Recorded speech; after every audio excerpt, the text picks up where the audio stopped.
On Father's Day, my daughter sent me a gift box that was supposed to be a surprise. But my wife looked at it and whispered, "Don't open it." I asked, "Why can't you see?" I looked closer in frozen shock. 10 minutes later, the police arrived. You won't believe what was in the box. Before we continue, please subscribe to the channel and let us know where you're listening in the comments. Dad, do you even understand that I need the money now? Not after you die. The coffee cup shattered on the hard wooden floor. Brown liquid spilled onto the Persian rug. Samantha's face flushed, and her manicured fingers still trembled from dropping the cup. I gripped the inheritance documents tighter. 30 years. Careful planning, reduced to weapons in my daughter's desperate hands. The papers crinkled under my white knuckles. Samantha, I'm not an ATM. You'll get your inheritance when the time comes. Peter lounged deeper into our leather sofa, his smirk widening. Come on, Will. She's your only daughter. What's a few thousand to help us out? A few thousand? The man had no shame. Last month it was gambling debts. Before that, Samantha's shopping sprees. The requests never stopped, only grew bolder. Help you out? I stood slowly, my 66-year-old joints protesting. I've helped you out for 3 years running. My retirement fund isn't your personal bank. Jessica appeared in the doorway, dish towel twisted in her hands. Please, everyone, just calm down. We can talk about this reasonably. Reasonably? Samantha whirled toward her mother. He's sitting on hundreds of thousands while we're drowning in debt. Debt you created? I said quietly. Debt from your choices. The family photo on the mantel faced downward. Had it fallen during Samantha's tantrum, or had someone deliberately turned it? The silver frame reflected the overhead light like a mirror, showing nothing but empty brightness. Peter shifted forward, elbows on his knees. Look, old man, you're not getting any younger. Why not enjoy sharing your wealth while you're alive to see it appreciated? Old man. The disrespect tasted bitter in my mouth. This from someone who never held a steady job, who lived off my daughter's credit cards and my occasional generosity, because I worked 43 years for that money. Each word came out harder than the last. 43 years of 12-hour days, missed dinners, cancelled vacations. So you could have a comfortable childhood, Samantha. So your mother and I could retire with dignity. Dignity? Samantha laughed harshly. What's dignified about hoarding money while your daughter suffers? Suffers? I looked at her designer handbag, her fresh highlights, her expensive jewelry, Peter's brand new sneakers. Their suffering looked remarkably comfortable. Your suffering is self-inflicted. The words escaped before I could stop them. Every crisis, every emergency, every desperate plea for money, you created them all. The silence stretched tight as piano wire. Jessica stepped fully into the room, her face pale. William, she whispered, maybe we should what? Samantha's voice cracked like breaking glass. Should keep enabling your selfishness. Should keep pretending you're a loving father instead of a greedy miser. The accusations hit like physical blows. Greedy, selfish, unloving. 40. 3 years of sacrifice, and this was my reward. Peter stood up, his expression shifting to something uglier. You know what I think, Will? I think you enjoy watching us struggle. Makes you feel powerful, doesn't it? Get out. The words came from somewhere deep in my chest. Both of you, get out of my house. Your house? Samantha's eyes glittered dangerously. This house that Mom helped to pay for. This house where I grew up. You can't just kick out your own daughter. Watch me. But she wasn't moving. Neither was Peter. They stood there like predators who'd caught the scent of weakness, waiting for me to back down, waiting for the usual apology, the usual compromise, The usual check written to buy temporary peace. Not this time. I walked to the front door and opened it wide. Cool evening air rushed in, carrying the scent of honeysuckle and the distant sound of neighbors' laughter. Normal families having normal conversations. How long had it been since we'd laughed together? "Samantha," I said without turning around, "take your husband and leave. Don't come back until you're ready to have a respectful conversation about your financial problems and your solutions that don't involve my wallet." "You'll regret this," she hissed, grabbing her purse, "when you're old and sick and need someone to take care of you. Remember this moment? Remember how you chose money over family?" Her heels clicked across the hardwood like gunshots. Peter followed, pausing at the threshold. "This isn't over, old man," he muttered. "Family doesn't abandon family." The door slammed hard enough to rattle the windows. The silence felt heavier than their shouting had. I stood frozen at the front door, my hands still gripping the brass handle. Through the decorative glass panels, I watched Samantha's BMW reverse aggressively out of our driveway, tires spinning on the asphalt. Jessica's soft footsteps approached from behind. "William!"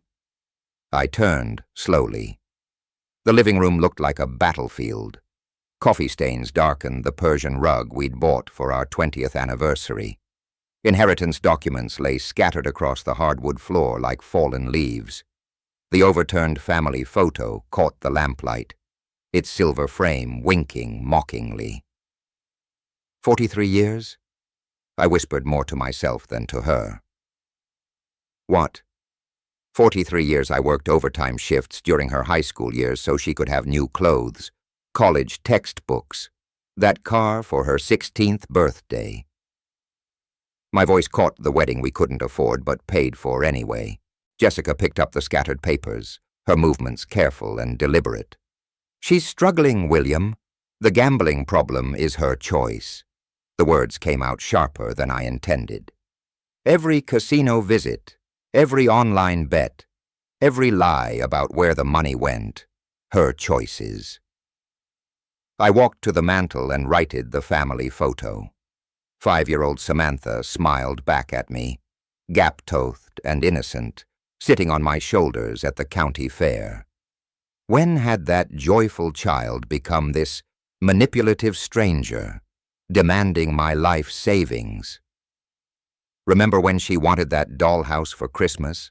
I asked, touching the glass, the one from the expensive toy store downtown. I worked double shifts for 2 months to afford it. Jessica's silence was answer enough.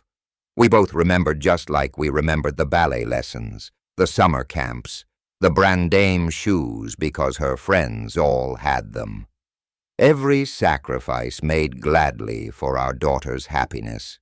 And now she throws coffee mugs at me because I won't hand over my retirement fund. She didn't throw it at you, William.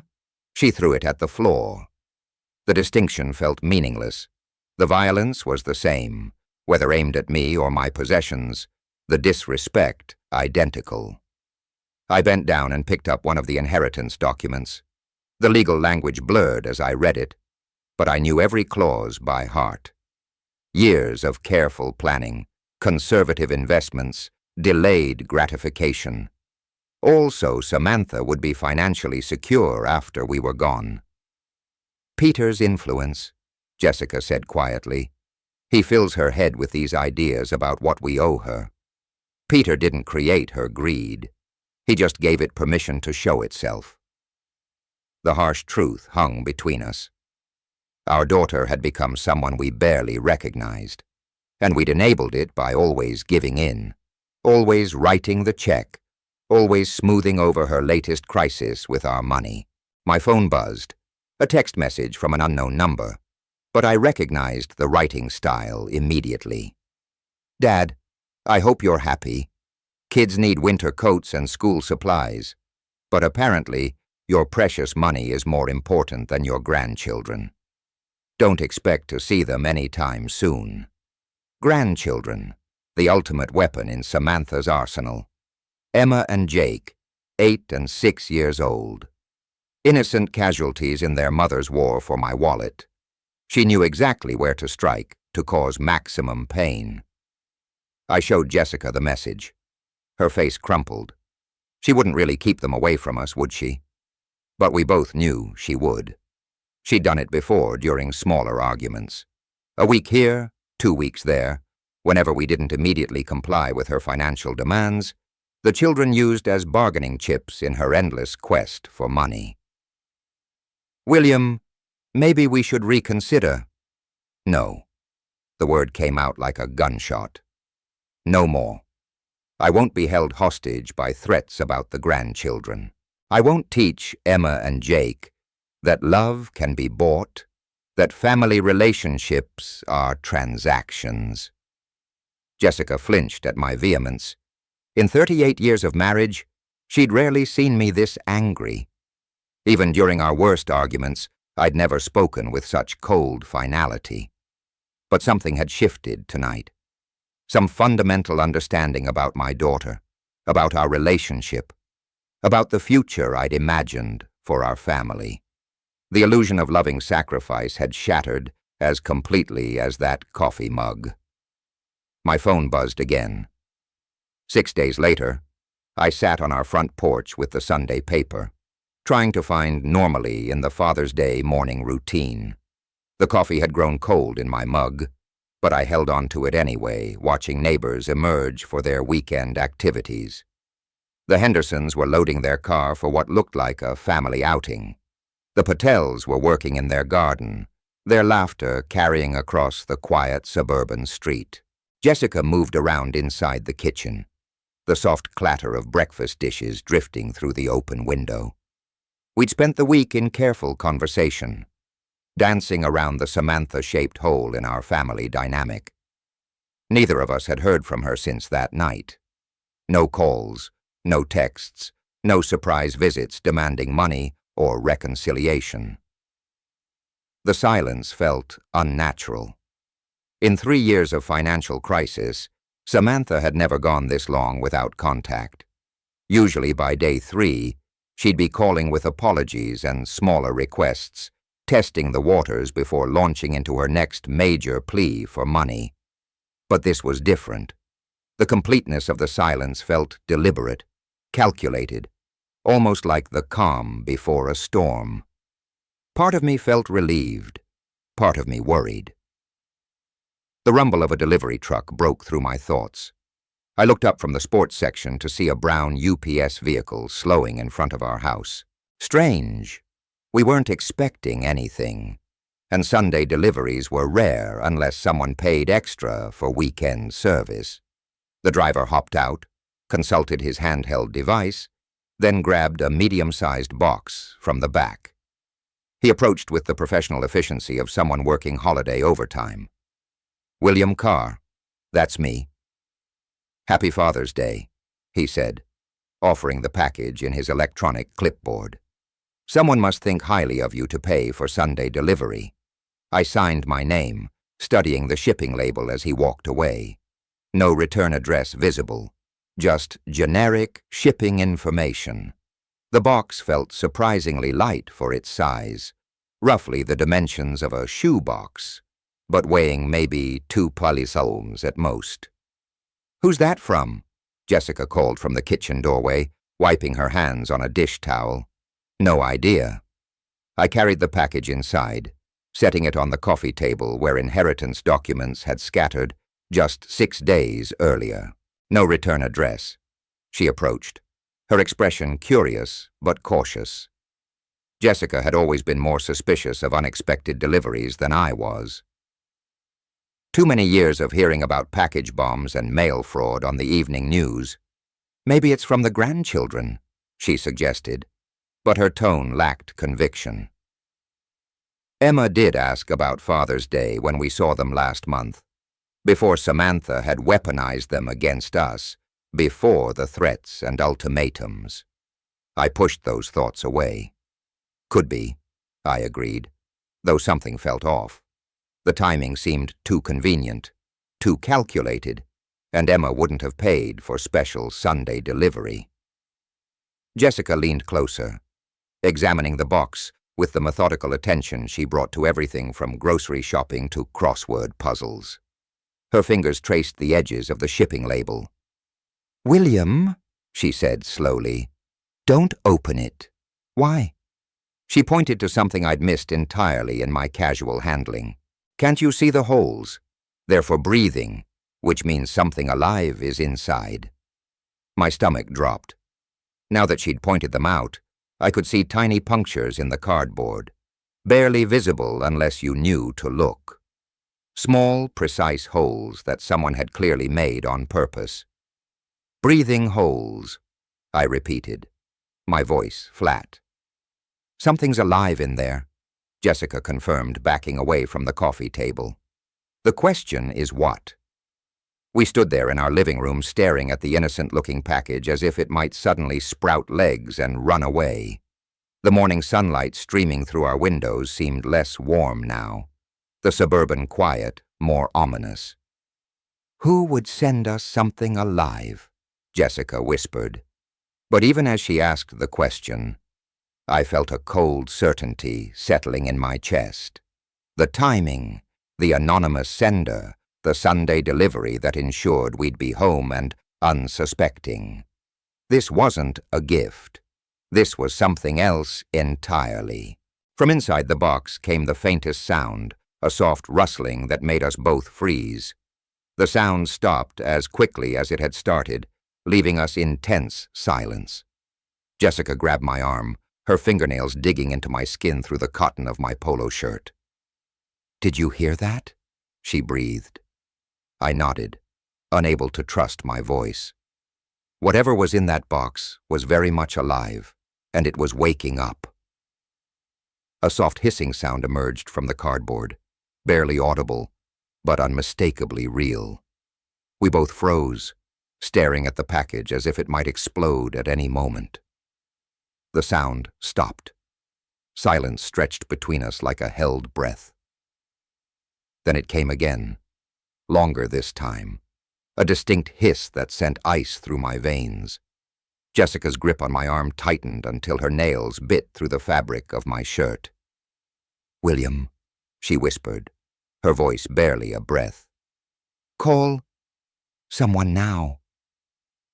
My hands shook as I pulled out my phone, muscle memory taking over while my mind struggled to process what we were facing. The numbers felt foreign under my trembling fingers. "What's your emergency?" 911. "We have a suspicious package here with something alive inside." The words tumbled out faster than I intended. It was delivered this morning with no return address, and it's making sounds. "Sir, can you describe the sounds you're hearing?" I glanced at Jessica, who nodded encouragingly. The hissing had stopped again, but we both knew it would return. "Hissing?" I said. "Like?" I couldn't finish the sentence. "Like a snake." The thought felt too dangerous to voice aloud. "Are there any visible threats or damage to the package?" "No visible damage, huh? But there are small holes punched in the cardboard. Breathing holes." My voice cracked on the last words. "Sir, I am dispatching officers to your location immediately. Please maintain a safe distance from the package and do not attempt to open it. Can you move to another room? We're about 6 feet away in our living room. Should we leave the house? Stay inside, but keep your distance. Officers should arrive within 10 minutes. Do not touch or move the package under any circumstances." The line went quiet, except for the dispatcher's typing. 10 minutes felt like an eternity when something dangerous was sitting on our coffee table, growing more active with each passing moment. "Who could have done this, William?" Jessica asked once I'd hung up. The question I'd been dreading. The answer felt obvious, but saying it out loud would make it real, would acknowledge that our daughter had crossed a line I'd never imagined possible. "I'm afraid to guess," I admitted. But my mind was already there. connecting dots I didn't want to see. The timing on Father's Day wasn't coincidental. The anonymous sender who knew our address, our schedules, our vulnerabilities, someone angry enough about our recent argument to plan something this elaborate, this cruel. Another sound from the box made us both step backward, not just hissing this time, but a rustling that suggested movement, something shifting position inside the confined space. "The argument," Jessica said quietly, 6 days ago. She was so angry when she left. She didn't need to say Samantha's name. We were both thinking it. Both arriving at the same horrible conclusion through different paths of logic and dread. "But this," I gestured at the package. "This isn't anger. This is something else. Revenge." The word hung unspoken between us, too ugly to voice but impossible to ignore. Our daughter, the child we'd raised and supported and loved despite her flaws, had sent us something designed to frighten or harm us. The box rustled again, more insistently this time. Whatever was inside was definitely awake now, probably confused by its surroundings, possibly agitated by our voices and movement. "What kind of person does this to their own parents?" Jessica's voice broke on the question. "Someone desperate," I said, though the words felt inadequate. "Someone who thinks they've been wronged." But deep down I knew it was more than desperation. This required planning, calculation, a level of malice that spoke to something broken in the relationship between parent and child. Samantha hadn't just lashed out in anger. She'd crafted a deliberate act of psychological warfare. The sound of car doors slamming outside made us both jump. Through the front window, I could see a police cruiser in our driveway. 2 officers walking toward our door with the purposeful stride of people trained to handle dangerous situations. Relief flooded through me so quickly it made my knees weak. Professional help had arrived. Soon, whatever nightmare lurked in that innocent-looking package would be someone else's responsibility to handle safely. The doorbell rang, sharp and authoritative, in the tense quiet of our home. I opened the door before Officer Todd Reeves could knock a second time. His presence filled the doorframe, tall. Solidly built with the practiced alertness of someone who'd handled domestic emergencies. The nameplate on his uniform read, T. Reeves. "Mr. Carr, I'm Officer Reeves. We received your call about a suspicious package." "Yes, thank you for coming so quickly." I stepped aside to let him enter. "It's in the living room." He wiped his boots on our welcome mat before crossing the threshold. Jessica appeared in the hallway, still wearing her apron, hands twisted nervously. "Officer, we're just so grateful you're here. We didn't know what else to do." "You did exactly the right thing, ma'am." His voice carried calm authority. "Can you show me the package?" We led him to the living room where the box sat on our coffee table, looking smaller now that professional help had arrived. Officer Reeves approached carefully, pulling latex gloves from his utility belt. "When did this arrive?" "About 35 minutes ago," I said. "Sunday delivery. Someone paid extra for weekend service." He examined the shipping label without touching the box. No return address visible. "And you heard sounds coming from inside." "Hissing?" Jessica said quietly. "Like—" She couldn't finish. "Like a snake," Officer Reeves completed matter-of-factly. "I've handled similar situations before, usually non-venomous, but we take every precaution." He reached for his radio. "I'm calling animal control. They have proper equipment for safe removal." "Dispatch, this is Unit 47 requesting animal control services at 1247 Maple Street. Suspected snake delivery and residential package." The radio crackled back with confirmation. 20 minutes for animal control to respond. Officer Reeves turned back to us, shifting from procedural efficiency to investigative curiosity. Do you have any idea who might have sent this? The question I'd been dreading. I felt Jessica's eyes on me, waiting to see how I'd respond. I don't know, I said carefully. Probably just some kids playing pranks. His gaze sharpened slightly. Kids would need access to live animals, shipping materials, knowledge of your address. This required planning and resources. My mouth went dry. He was right.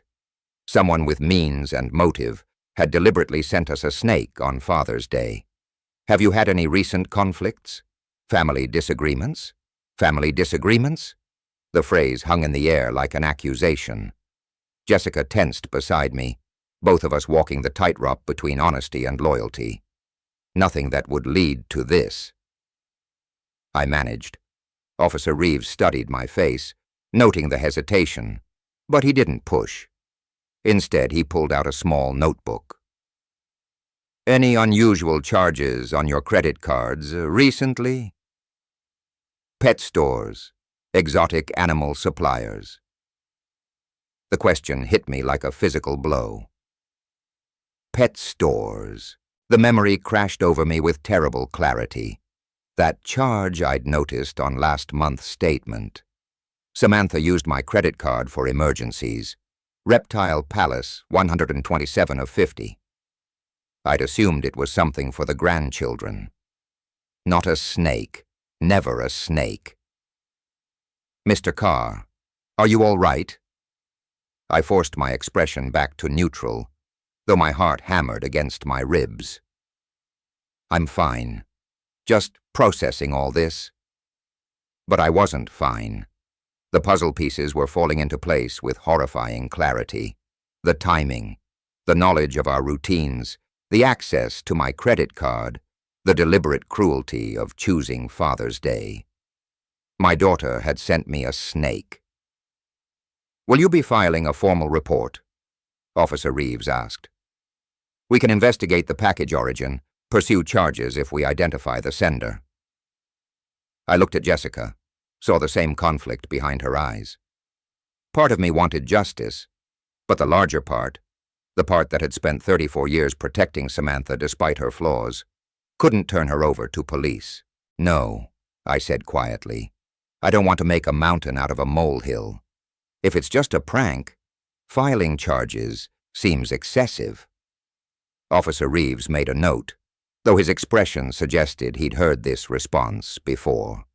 Family loyalty trumping justice, even when family members crossed dangerous lines. Another vehicle pulled into our driveway. Through the window, I could see a white van with Animal Control Services painted on the side. That'll be Mike Johnson, Officer Reeves said. Best wildlife specialist in the county. He'll have this resolved safely within the hour. But as I watched the animal control officer grab his equipment, I knew the real situation was just beginning. Mike Johnson from Animal Control worked with the methodical efficiency of someone who'd handled stranger situations than ours. Within 20 minutes, he'd safely extracted a 3-foot corn snake from the shipping box, confirmed it was non-venomous, and loaded it into a secure carrier for transport to a local reptile rescue. Beautiful specimen, he said, securing the carrier in his van. Someone paid good money for this one. Corn snakes make excellent pets when properly cared for. Shame someone used it for whatever this was.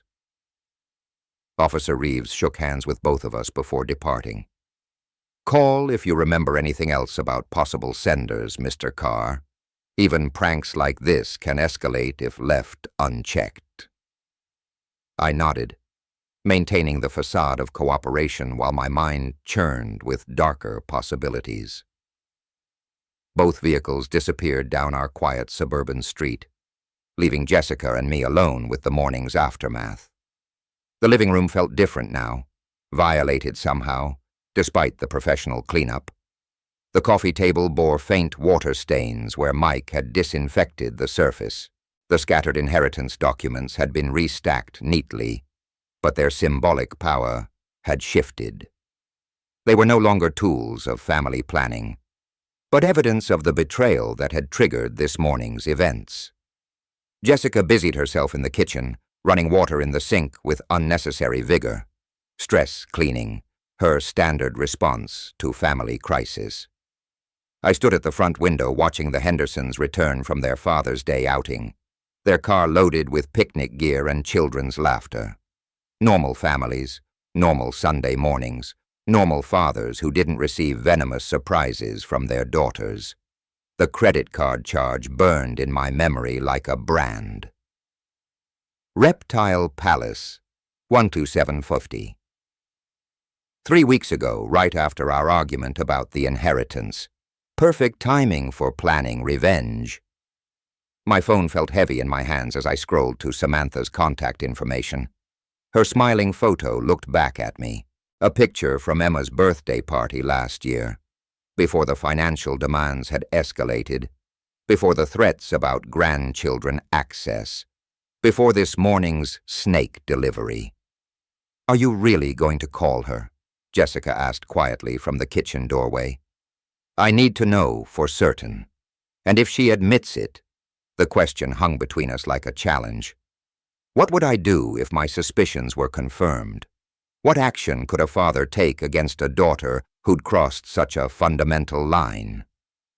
I didn't have an answer yet, but I knew the conversation was necessary. The phone rang twice before she picked up. "Dad."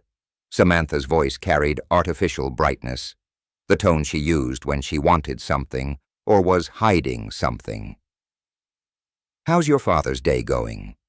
My grip tightened on the phone. How's my Father's Day going? If she was innocent, the question was natural. If she was guilty, it was cruel mockery. Interesting morning, actually. I kept my voice neutral, conversational.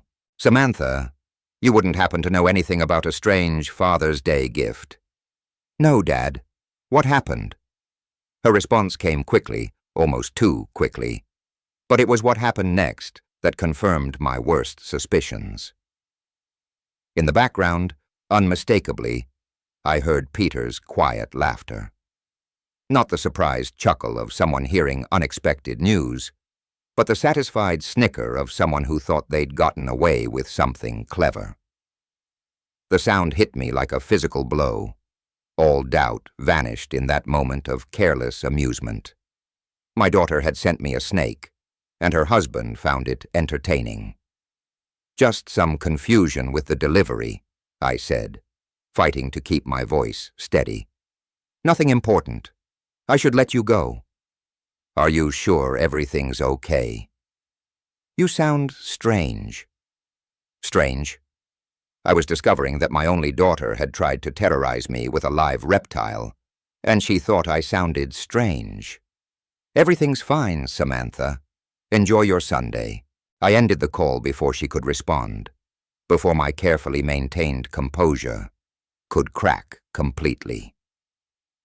The phone trembled in my hands as the full weight of betrayal settled over me.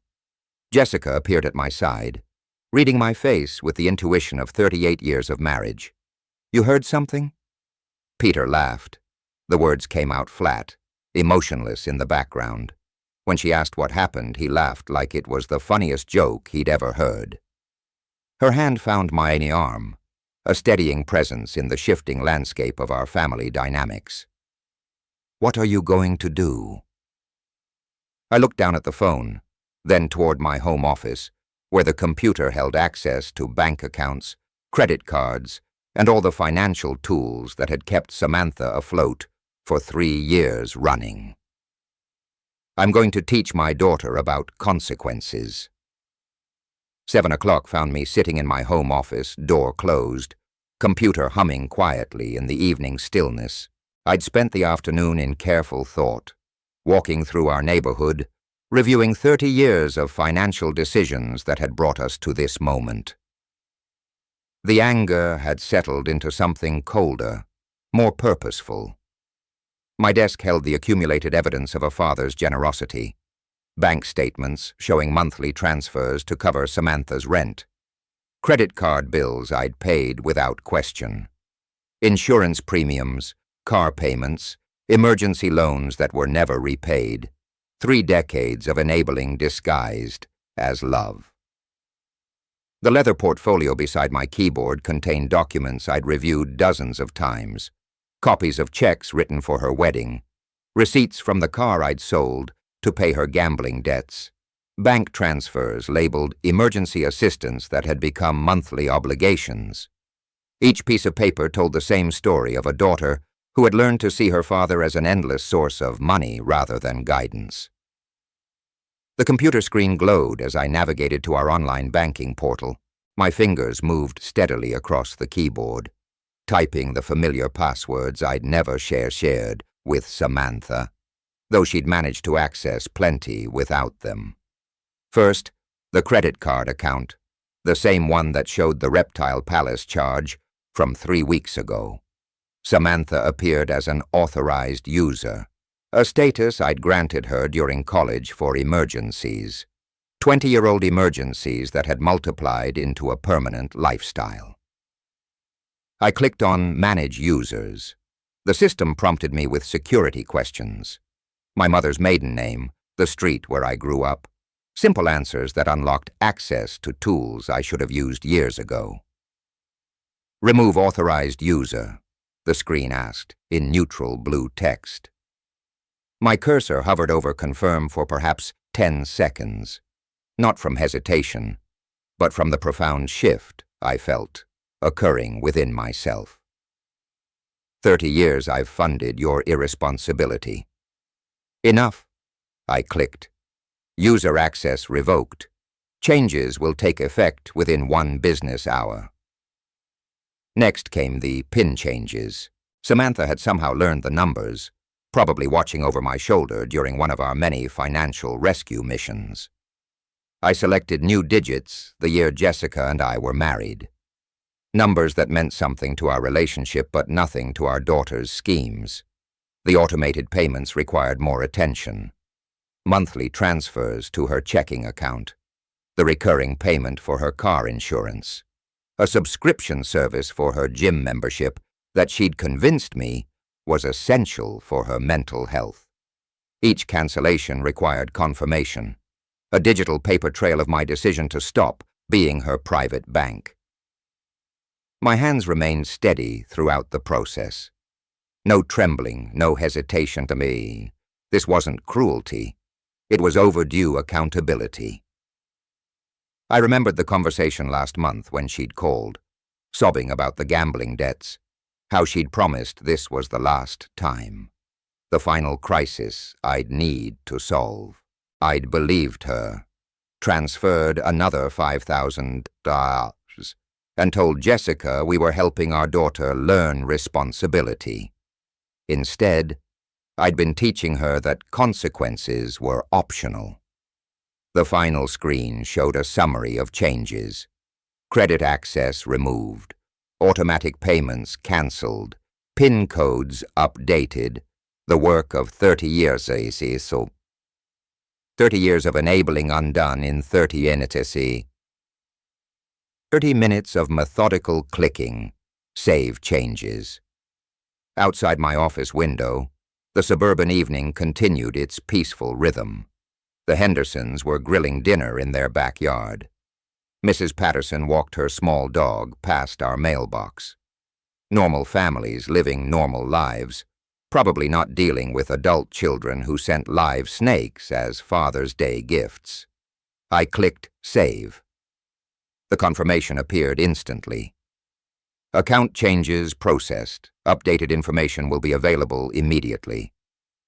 Leaning back in my leather desk chair, I felt something I hadn't experienced in years when it came to Samantha. Control, not the desperate, reactive scrambling to fix her latest crisis, but the calm authority of a parent who'd finally remembered that love sometimes requires saying no. Tomorrow morning, she would discover that her financial safety net had been removed. Her credit card would be declined. Her automatic payments would bounce. Her assumed access to my resources would simply end. For the first time in decades, the consequences of her choices would be entirely her own responsibility. The phone on my desk remained silent, but I knew that wouldn't last long. Morning arrived with unusual peace. I sat at our kitchen table with coffee and the newspaper, watching sunlight filter through Jessica's herb garden on the windowsill. For the first time in years, I felt no anxiety about potential financial emergencies, no dread of manipulative phone calls. Jessica moved quietly around the kitchen, refilling my coffee cup with the comfortable efficiency of 38 years of shared mornings. She'd asked no questions about my evening in the office, but her slight smile suggested she understood perfectly what I'd accomplished. The phone rang at 8:15. Samantha's name appeared on the caller ID, exactly as expected. I let it ring twice more before answering, using those extra seconds to center myself. "Good morning, Samantha. Dad, what have you done? My card isn't working." Her voice hit me like a physical assault, shrill with panic. I tried to buy groceries and it was declined. The automatic payment for my car insurance bounced. "What is happening?" I took a sip of coffee before responding. "Samantha, I know you sent me that Father's Day gift." The silence stretched for several heartbeats. When she spoke again, her voice had shifted from panic to defensive fury. "You've lost your mind. How could you set me up like this?" "Set her up? Not what are you talking about? Or what Father's Day gift?" The woman who had sent me a snake was now accusing me of setting traps. Her reaction told me everything I needed to know. "I didn't do anything," I said calmly. "I simply stopped paying for your irresponsibility." "This is insane. You can't just cut me off without warning. I have bills, obligations, responsibilities. Responsibilities." I let the word hang between us, like the responsibility to treat your parents with basic respect, like the responsibility to handle your own finances instead of depending on mine. Jessica had stopped her morning routine to watch my face, reading my expressions for signs of stress, but I felt remarkably calm, almost detached from Samantha's hysteria. "Dad, please, you don't understand. Peter and I are struggling right now. The apartment rent is due and my car payment, your car payment that I've been making for 2 years, your apartment rent that comes out of my account every month. Perhaps it's time you understood what actual financial responsibility looks like." "Fine. You want to play games?" Her voice rose to a pitch that would have concerned me yesterday. "Don't expect to see your grandchildren anytime soon. Emma and Jake won't even remember you by the time." "Samantha." I cut her off with quiet firmness. Those threats stopped working yesterday morning. The phone went silent except for her rapid breathing. I could almost hear her recalibrating, searching for the manipulation tactic that had always worked before. "I can't believe you're doing this to me," she whispered, switching to the victim voice that had opened my wallet countless times. "I'm your daughter. I'm struggling. And instead of helping me, you're punishing me for something I didn't even do. Something she didn't even do. Still no direct denial, no confusion about what gift I'd referenced. Just the blanket deflection of someone who knew exactly what she'd done and was angry about facing consequences. "Your struggle is not my responsibility," I said. "Your choices created your situation. Your choices sent that package. Your choices will determine what happens next. You're being ridiculous. One little prank, and you completely lose your mind.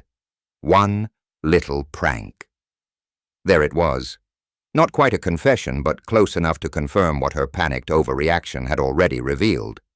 She'd sent me a live snake as a little prank, and now expected me to continue funding her lifestyle. A prank involving a dangerous animal isn't little, Samantha, and a father cutting off financial support after 30 years. Years of enabling isn't losing his mind. It's finally finding it. Her voice turned arctic. This isn't over, old man. You think you can control me by controlling money? We'll see about that. The line went dead. I set the phone down gently and looked at Jessica, who had watched the entire conversation with growing admiration. The morning sunlight still streamed through her herbs. The coffee still tasted perfect. She's coming here, Jessica said quietly. I nodded, probably with Peter. They'll want to continue this conversation in person. Are you ready for that? I thought about the question seriously. Was I ready for my daughter to arrive at our home with her unemployed husband, demanding access to money she'd never earned, threatening grandchildren she'd already weaponized? Yes, I said. I think I am. The sound of a car engine roaring into our driveway shattered the morning calm. Tires squealed against asphalt as the vehicle stopped abruptly, followed by the sharp slam of two car doors.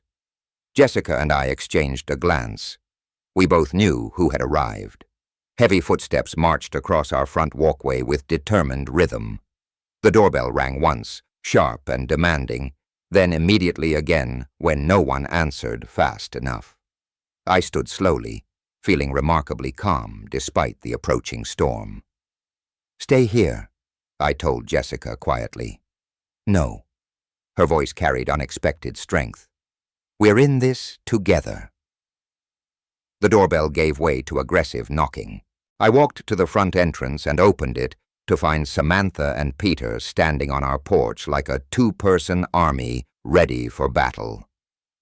Samantha's face was flushed red with anger, her hair disheveled as if she dressed hastily and driven here in fury. Peter loomed behind her, his expression dark with malice I'd never seen directed at me before. Dad! Samantha's voice vibrated with barely controlled rage. We need to talk.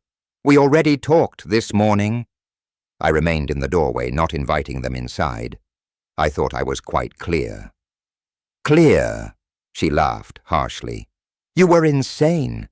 You can't just cut me off because of some ridiculous misunderstanding about a Father's Day package. Even now, standing on my doorstep, demanding money, she couldn't bring herself to admit what she'd done. There's no misunderstanding, Samantha. You sent me a snake. I responded appropriately. Peter stepped forward, his bulk filling more of the doorway. Look, old man, maybe you didn't think this through properly. Samantha has expenses, responsibilities. Kids need things. Kids whose mother threatens to keep them away from their grandparents when she doesn't get money, I replied evenly. Samantha's face contorted with desperate fury. Fine. You want to play hardball. You'll never see your grandchildren again. Emma and Jake will grow up knowing their grandfather chose money over family. The words that had once been my greatest fear now felt powerless against the clarity I'd gained. I looked at my daughter and saw not the child I'd raised, but the manipulative stranger she'd become. Samantha, I said quietly, that's not a threat. That's a blessing. The shock on her face was complete. This was not the response she'd expected. Not the devastating blow that had always brought me to my knees before. Peter's mouth fell open. You. What? Samantha stammered. If you're the kind of person who uses children as weapons against their grandparents, then perhaps it's better that they're not exposed to that kind of manipulation while they're young. Peter's expression shifted to something darker. He stepped forward close enough that I could smell the anger radiating from him. We know where you live, old man, he said, his voice low and menacing. We know your routines, your schedule. You might want to reconsider your position. I felt Jessica tense behind me, but I remained perfectly still. Are you threatening me, Peter? I'm just saying that family relationships work both ways. You want to cut us off? Fine. But don't expect us to just disappear quietly." "Actually," I said, "that's exactly what I expect. And if you choose not to disappear quietly, that becomes a matter for the police rather than merely negotiation." Samantha grabbed Peter's arm, perhaps sensing he was pushing into territory that could have legal consequences, but her touch didn't calm him. It seemed to fuel his aggression. "You think you're so smart," Peter continued. "You think cutting off our money makes you powerful. There are other ways to get what we need." "I'm sure there are," I agreed, "like getting jobs, for instance. Novel concept. But people have been supporting themselves through employment for centuries." "This isn't over," Samantha hissed, her desperation transforming into pure venom. "You'll regret treating us like this. Family doesn't abandon family, and there will be consequences." "There already are consequences," I said. "You're living them right now." They stared at me for a long moment, perhaps finally understanding that no amount of threats, guilt, or manipulation was going to restore their access to my resources. The man who had spent 30 years being their personal bank had simply closed. Without another word, Samantha spun on her heel and stalked back to their car. Peter followed, but not before giving me one last, menacing look. I watched them drive away, their car engine revving unnecessarily loud. Only when their taillights disappeared did I close the front door and turned to Jessica. Her face was pale, but her eyes held something they hadn't seen in years. Pride. "We're going to need legal advice," I said. Evening brought the quiet normally that had become precious in our house. Jessica and I sat at our kitchen table after dinner, the domestic routine providing comfort after the morning's chaos. She sipped chamomile tea while I nursed my second cup of coffee. Both of us processing the day's events. The kitchen had always been our sanctuary for serious conversations. It was here we'd discussed buying the house, planned for retirement, talked through concerns about Samantha's early struggles with money. Now it served as the place where we contemplated the complete breakdown of our family relationship. "I keep thinking about when she was 8, Jessica said quietly. "Remember the Mother's Day breakfast she made? Burned toast and orange juice with too much pulp. But she was so proud." I did remember Samantha in her pink pajamas standing on a kitchen stool to reach the counter, determined to surprise us with breakfast in bed. The memory felt like it belonged to someone else's family now. "She used to draw us pictures," I said. "Stick figures of our family holding hands. I kept them in my office desk drawer for years. I still have some in that memory box upstairs." Jessica's voice carried maternal grief. "William, she's still our daughter despite everything that's happened today." The words I'd been expecting all day. Jessica's instinct to heal, to find middle ground, to somehow restore what had been broken. It was one of the qualities I'd fallen in love with. This unwavering belief that families could overcome anything. "Jess," I said gently. She crossed a line. "I have one more step to take." Her teacup paused halfway to her lips. "What kind of step?" I looked at my wife's face, seeing the concern there, the hope that whatever I was planning might somehow bring our daughter back instead of pushing her further away. How could I explain that bringing her back was no longer the goal? "Something permanent," I said. "Something that ensures this morning's scene never happens again. You're talking about changing the will." It wasn't a question. Jessica knew me well enough to follow my thought process, to understand that legal protection was the only solution left, among other things. "Yes." She was quiet for a long moment, wrestling with the implications. Changing our estate planning would be more than a financial decision. It would be a formal acknowledgement that our daughter was no longer trustworthy. "The grandchildren," she said finally. "Emma and Jake will be better off not learning that love can be purchased with money." I reached across the table and took her hand. "Jessica, what she did today wasn't desperation. It was calculated cruelty.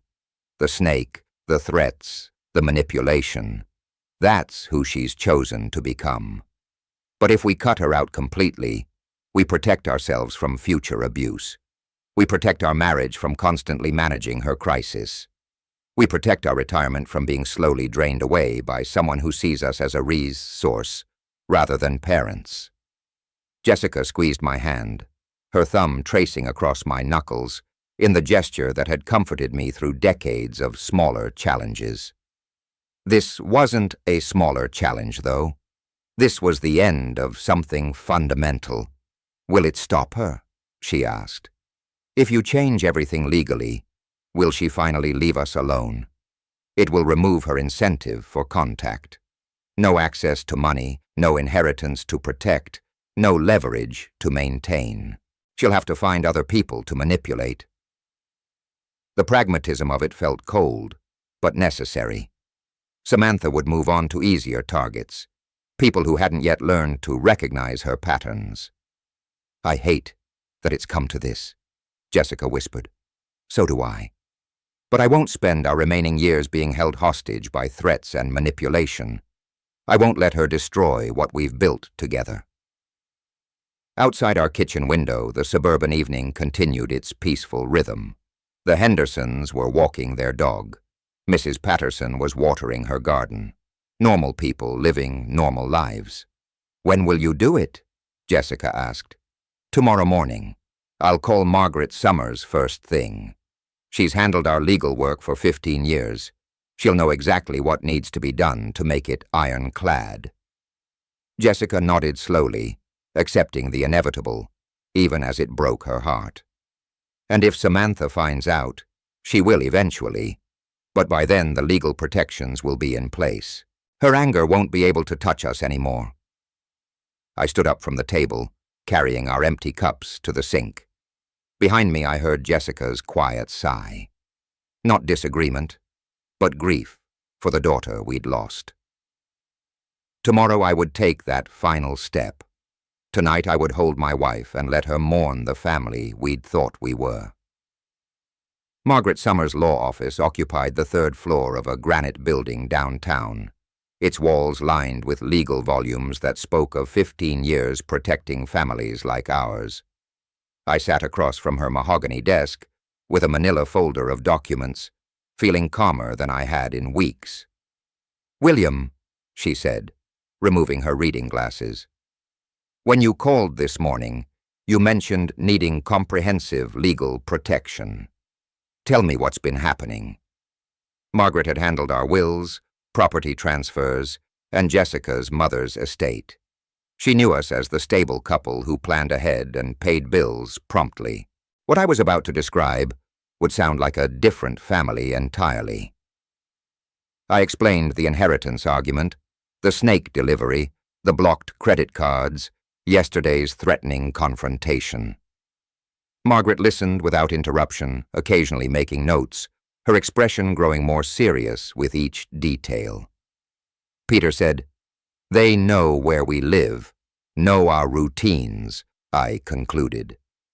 It felt like a direct threat. She set down her pen and leaned back.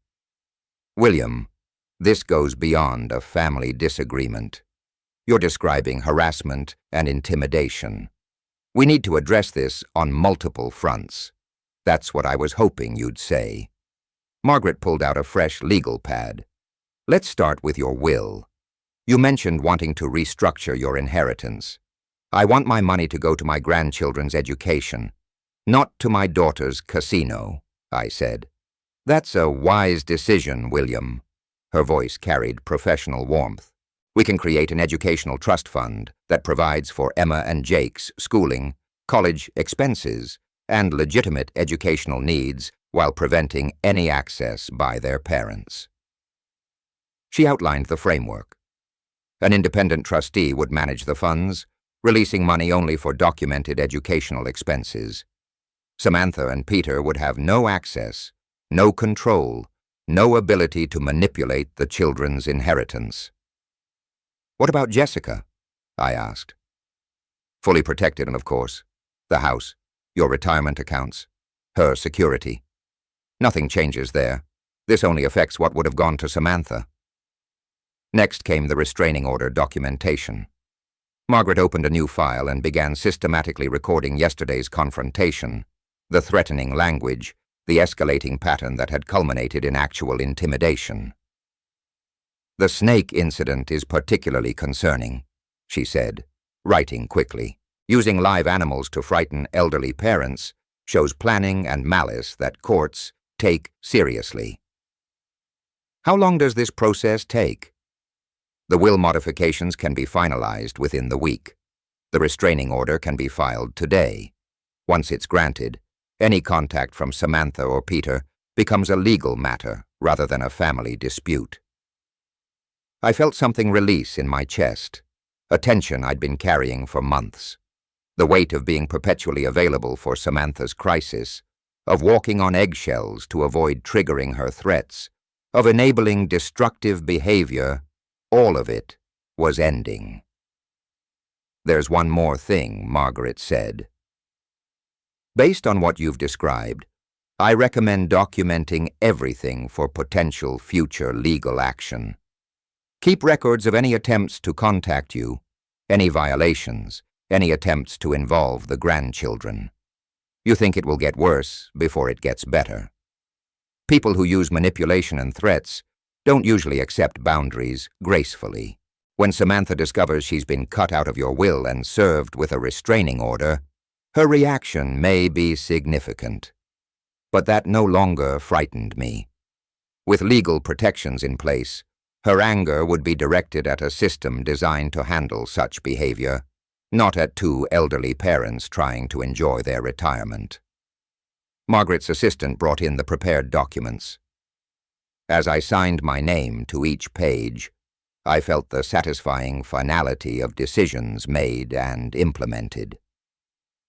30 years of financial enabling was officially ending. Our home would be legally protected from harassment. The restraining order should be approved by end of business today. Margaret said court officers will serve both Samantha and Peter by tomorrow morning. After that, any contact with you or Jessica becomes a criminal matter. I stood to leave, shaking hands with the woman who had just helped me reclaim control of my own life. Outside her office windows, the city continued its normal rhythm. "William," Margaret called as I reached her door, "you've made the right choices. Your family's safety and security come first." I nodded, tucking the folder under my arm. Tomorrow morning, Samantha would discover that manipulation was no longer an option. Tonight, Jessica and I would sleep peacefully, knowing the law was finally on our side. 2 days passed in the most peaceful quiet I'd experienced in years. Jessica and I fell back into the comfortable routines that had been constantly interrupted by Samantha's crisis. Morning coffee without dreading phone calls, afternoon walks without checking for missed messages, evening dinners without discussing the latest financial emergency. On Thursday afternoon, Margaret called to confirm what I'd been anticipating. "William, the documents were delivered at 2:15 today. Both Samantha and Peter have been served with the restraining order, and they've received copies of the will modifications. It's done." I thanked her and hung up, then sat quietly in my chair for several minutes. Outside our window, Mrs. Patterson was planting spring flowers in her garden. The Hendersons' children were riding bicycles on the sidewalk, normal suburban life, continuing its peaceful rhythm.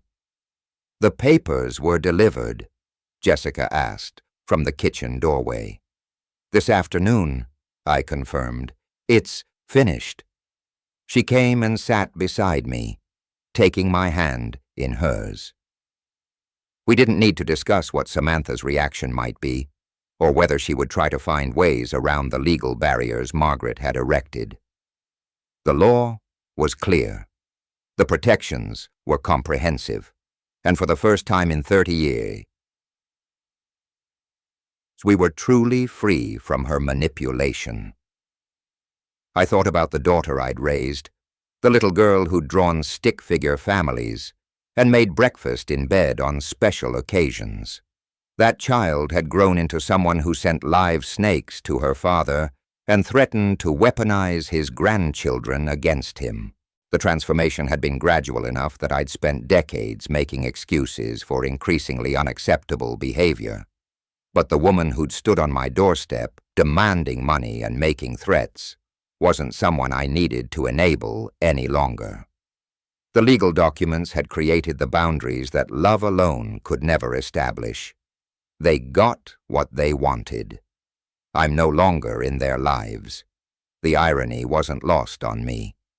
Samantha had spent years threatening to cut off my access to Emma and Jake whenever I didn't comply with her financial demands. Now, through her own escalating behavior, she'd ensured that separation permanently, while simultaneously losing any claim to the inheritance she'd been so desperate to control. Emma and Jake would be provided for through their educational trust fund, managed by professionals who couldn't be manipulated or threatened.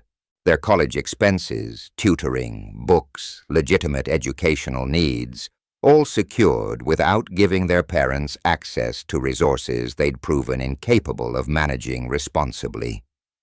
Jessica squeezed my hand. Do you think she understands what she's lost? She will, I said.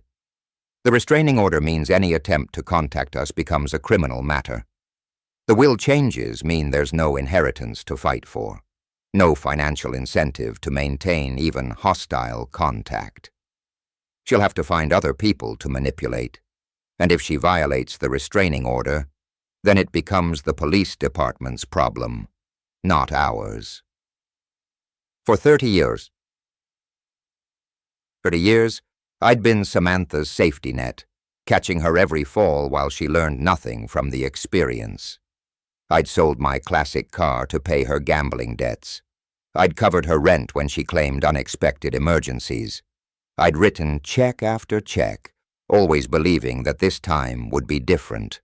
This crisis would be the last one. The snake had been her final communication with me. Everything she wanted to say about our relationship had been contained in that box. Dangerous, venomous, designed to frighten and intimidate. But instead of driving me back into compliance, it had driven me to Margaret's office and the legal protections I should have sought years earlier. As the sun set through our kitchen window, Jessica and I prepared dinner together with the easy cooperation of a couple who no longer carried the weight of constant family drama. No phone calls interrupted our conversation. No emergency texts demanded immediate financial rescue. No threats hung over our heads about access to grandchildren. The quiet felt profound, like the silence after a long, exhausting storm has finally passed. Tomorrow we would wake up in a house legally protected from harassment. Our retirement savings would remain intact, earning interest for our own security rather than being slowly drained by someone else's poor choices. Our marriage would continue without the constant stress of managing an adult child's manufactured crisis. I had reclaimed my role as a father who loved his daughter enough to refuse to enable her destruction of herself and others. Legal boundaries had replaced emotional manipulation. Professional consequences had replaced family guilt. The law had given me back my life. Tonight, for the first time in decades, I would sleep without wondering what tomorrow's crisis would cost me. If you like this story, please like this video. Subscribe to the channel and share your impressions of this story in the comments. To listen to the next story, click on the box on the left. Thank you for watching.